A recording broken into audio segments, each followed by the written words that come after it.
আরে মোটা, ওটা তোর জন্য না। ভগবান, আমি কি রোগা হতে পারবো না?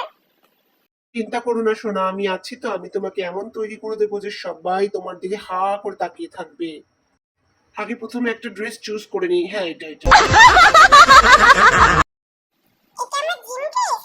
ও ওয়াও, খুব পছন্দ হয়েছে, থ্যাংক ইউ সোনা। চলো এবার থেকে আমরা খুব পরিশ্রম করব। চলো ওয়াক করি ভালো করে, এবার ডাম্বেল তুলি, ভালো করে ব্যায়াম করতে হবে, সাইকেলিং করি। চলো যত বেশি খাটবো তত রোগা হবে। একটু শ্বাস নিয়ে যোগা করে নি। চলো হেলদি খাবারও খেতে হবে। হ্যাঁ, শসা খেয়ে নি। এবার পুশ আপ করি। এইবার দেখো ভালো হচ্ছে তো সোনা? হ্যাঁ, জানো তুমি অনেক ভালো করছো। দাও ঘামটা মুছিয়ে দিই তোমার। আর চলো দৌড়াই, একটু দৌড়াই। উফ উফ উফ, এই দেখো কত স্লিম হয়ে গেছে আমরা, তাই না? আমাদের দেখে কেউ চোখ ফেরাতেই পারবে না এবার।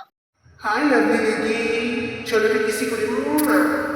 হ্যাঁ, আমার বউ চলে গেল।